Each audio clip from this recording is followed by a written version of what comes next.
Hey guys, just thought I'd kind of jump on here and just kind of provide a little bit of peanut gallery kind of commentary on just all the stuff that's kind of going on. I haven't been on in a while.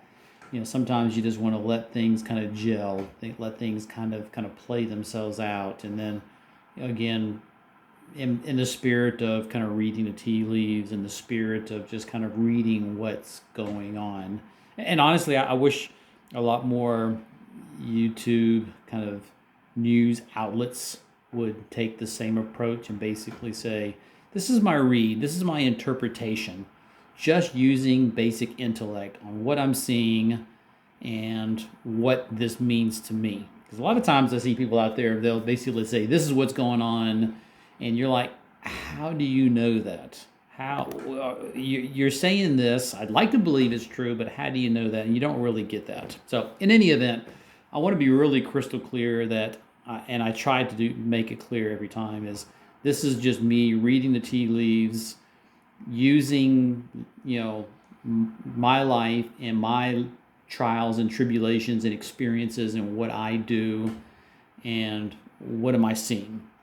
So number one, the Middle East. I mean, I think that's kind of first and foremost. Oh, before I even go to the Middle East, I'll just make an observation that I'm sure most of you are aware, and this just kind of hit me between the eyes this week.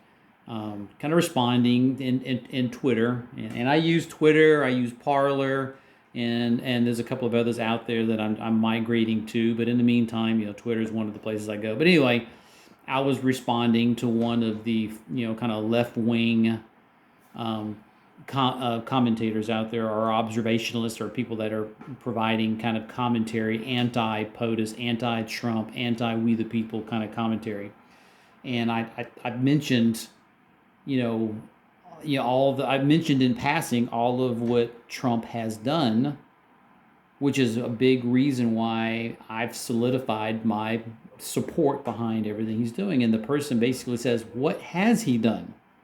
It's like, and I guess it just, again, not that I didn't already know this, but I was like, if you ask that question, you obviously are not worth the time. So I obviously, they want to kind of put you on the defensive, and I'm not going to go to all the trouble of of putting out there to educate this person on what he has done, because they're obviously not paying attention. They're listening to the mainstream media only.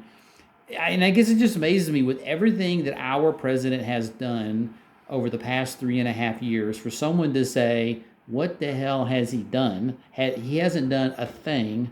Obviously is just not paying attention. Is really not paying attention.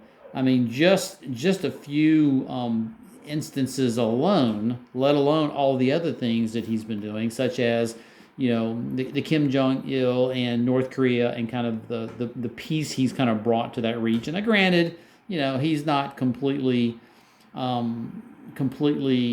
transitioned to the side of kind of We the People, liberty-loving, peace-loving kind of people, but I mean, he's nowhere near as volatile and crazy as he was. And Trump did a lot to calm that down, show him what's possible, and bring peace to that region.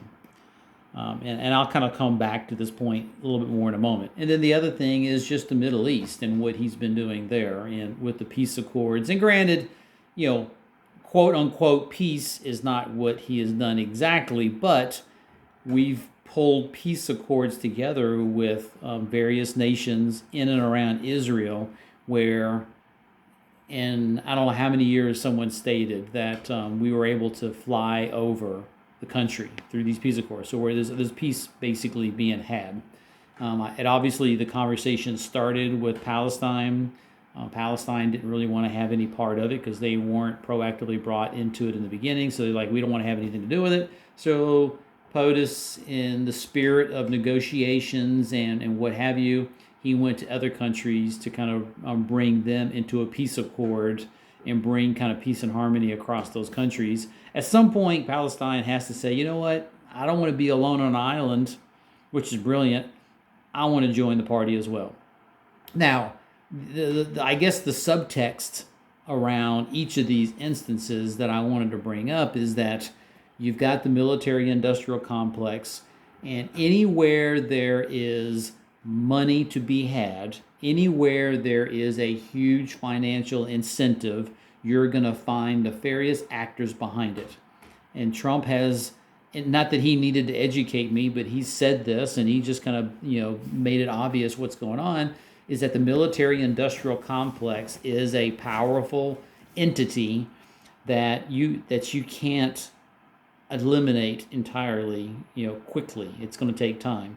But I guarantee you, again, this is just me reading the tea leaves, but it will not surprise me down the road when it's exposed that the military industrial complex and nefarious bad actors were behind North Korea and Kim Jong il, are behind the Palestinians and their unwillingness to have peace. I mean, who as a people doesn't want peace and love and tranquility, and just you wake up in the morning, you're happy, you're not warring.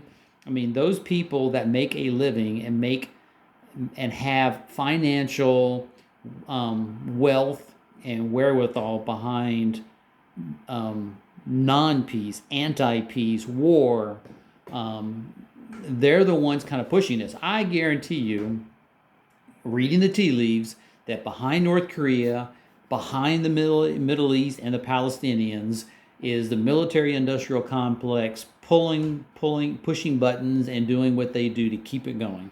I mean, when they signed the peace treaty earlier this week, and you have to forgive me, I don't have notes in front of me. I'm just kind of talking off the top of my head. But the one they did just a couple of days ago, and there were 6 or 7 missiles that were fired into Israel during that exact same time.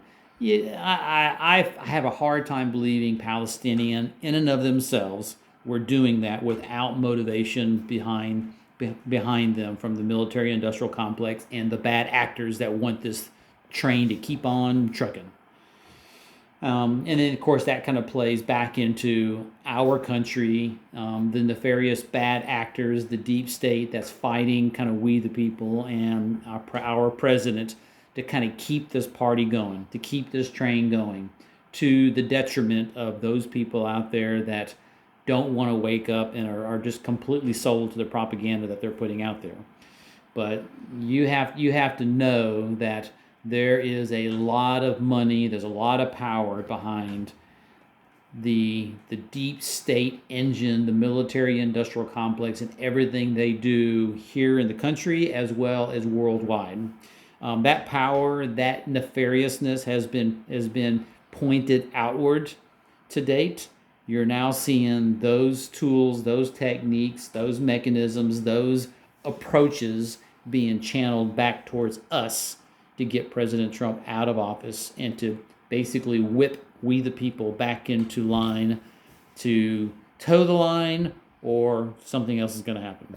So I have all the confidence in the world that our president's going to win the election, and that we're going to go through an ugly time after the election, during the election, and after the election, regardless of which way it goes.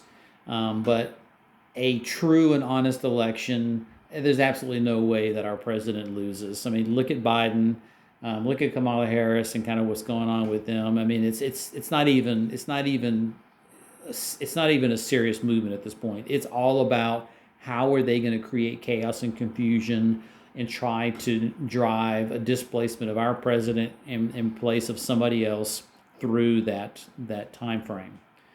So in any event, I just wanted to kind of point out some observations around, number one, there are people out there that just absolutely are not paying attention. Our media is part of the deep state industrial complex that is pushing and telling narratives that keep a lot of our people asleep, and it's hypnotic. It has to be hypnotic, because I don't necessarily have any friends, quote unquote friends, that I've lost because of all of this, but I hear people all the time say that this is happening. So to have a longtime friend basically sever a relationship with you because you're pro we the people and they are are completely against our president to a point where they believe the spin, they believe the propaganda engine, they believe the hypnotic trance is put on them, and they're willing to sacrifice the relationship and friendship with you.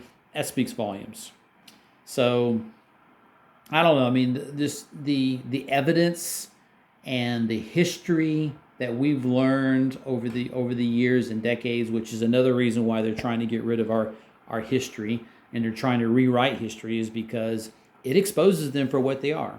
We're finding time and time again evidence of Hitler and the Nazi regime and where they got a lot of their approaches to propagandizing and taking control of their population. They got it from the Democrats, and they got it from kind of how they chose to corral their people, get support for their people, and what have you.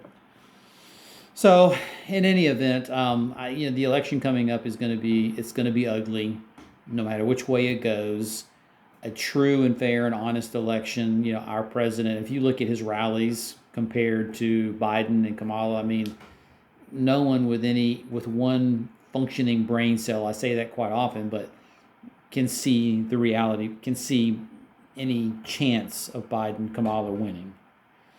And you look at the news outlets, you look at everything that's kind of behind what's going on in politics, and all the wonderful things that our president is doing in the Middle East, all the things that you find him doing to progress us in the right direction. The media does not talk about it at all. If it weren't for social media, if it weren't for our president tweeting out what he's doing, if it weren't for the whitehouse.gov and the executive orders and what's put there, if it weren't for some of the avenues of information that we do have out there, we wouldn't know what's going on. And I know Brad Parscale had talked in the past about a new social media mechanism coming out for the election cycle that was going to be generational. It was going to be like the next wave. It's going to allow people to kind of speak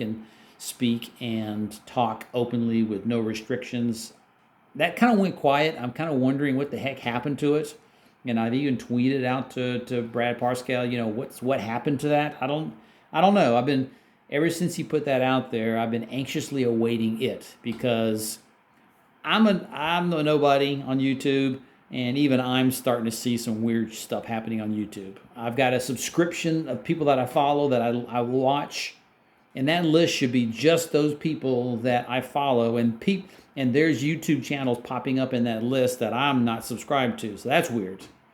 And then if you look at just the normal YouTube channel where it shows you stuff based on kind of what your viewing patterns are, there's stuff popping up that have no business popping up. So I don't know if that's happening to me, a nobody with just a few followers compared to those out there that I really do follow. It's amazing to me, and just to show you how deep, broad, and wide the conspiracy landscape is kind of turning. There's people out there that I thought were legitimate, up and up kind of, whistleblowers. And what's the guy's name? Schiff. I'm drawing a blank on the gentleman's name that I've seen and followed. I think he's a former CIA operative that Greg Hunter's talked to. I mean, he seems like a really sharp guy, and everything he said I've kind of followed and kind of took it to heart. But he's recently started kind of coming out against Q, which was really surprised me. Now, I'm not one of those avid, hardcore, religious Q followers, but I do pay attention to it. I do watch it, and it does show you and expose you to things that are going on that he's knocking it down, and I'll understand that, because all Q does is ask questions. He doesn't create and push conspiracies. Conspiracies is where there's no proof behind it, but Q puts documentation, puts photos, puts video of stuff out there, and encourages you to go research it and understand it better yourself. So that there's no person on high basically telling you this is how it is with nothing behind it. So why anybody that would kind of go after Q as aggressively as some of these people are going after them, almost in a way kind of solidifies, the soundness behind what they do and what they bring. So anyway, that's kind of interesting.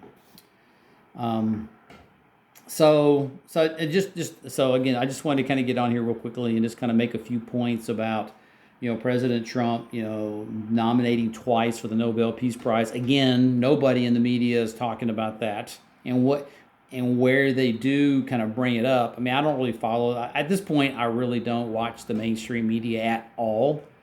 But when he got nominated twice, 2 times over for the Nobel Peace Prize, I was kind of curious. Is CNN saying anything? Is ABC saying anything? Is I don't know, Drudge saying anything? And crickets, nothing. And it's like, really? So Obama got the Nobel Peace Prize before I think it happened before he even got into office, before he did anything based on talk. Trump is actually doing stuff, which to me, he is like so far over the line for being a Nobel Peace Prize person, a winner, that it shouldn't even be a discussion, but only because people hate Trump so much, only because they can't have it, he may not get it. It doesn't really matter. I mean, whether he gets the prize or not. I mean, we know what he's doing and what he's accomplishing, and it's a wonderful thing to see. I just want our president to know, if he doesn't know this, if we can kind of get this out there, is that we are behind him 100%. I've heard him say before, sometimes he feels like he's alone. He's not alone. If he communicated to me he needed me to stand side by side with him to kind of fight this battle, I would be there in a heartbeat.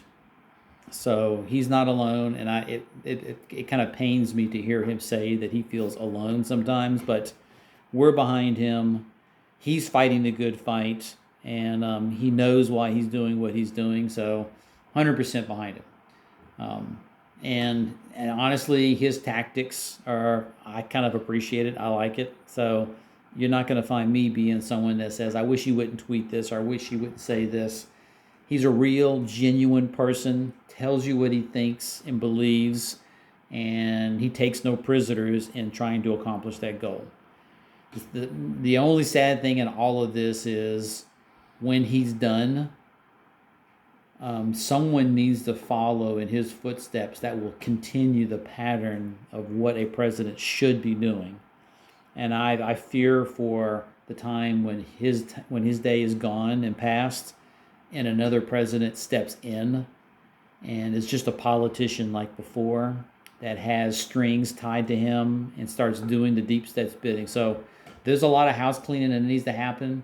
It needs to happen fast, and it needs to happen thorough. And my only hope is we're not seeing much from Barr and the Attorney General and the judicial system that's trying to clean house. I'm not seeing anything.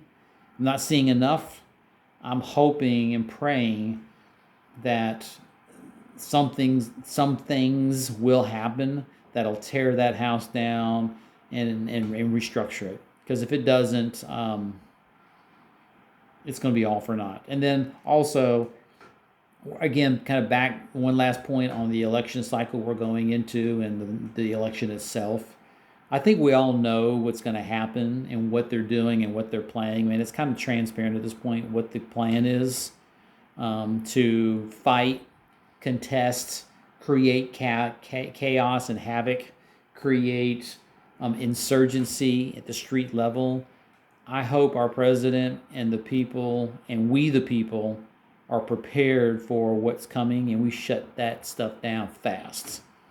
So I'm just hoping and praying that's the case. Anyway, I don't, you know me, I don't like to make long videos. This was really it. Wanted to put a few thoughts out there while it was top of mind. Always welcome to hear any feedback you guys might have. Again, reading the tea leaves only, don't know anything.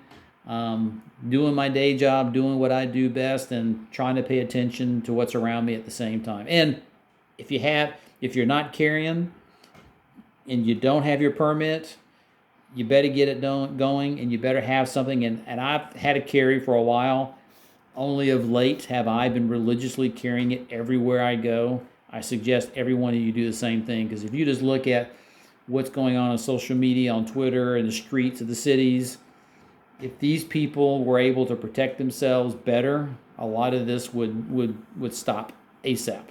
So in any event, get your permit, carry, be ready to defend yourself. Worst case scenario, get you a shotgun at home, so at least you have that at home to defend your households. So do it. Good talking to you guys. We'll talk soon.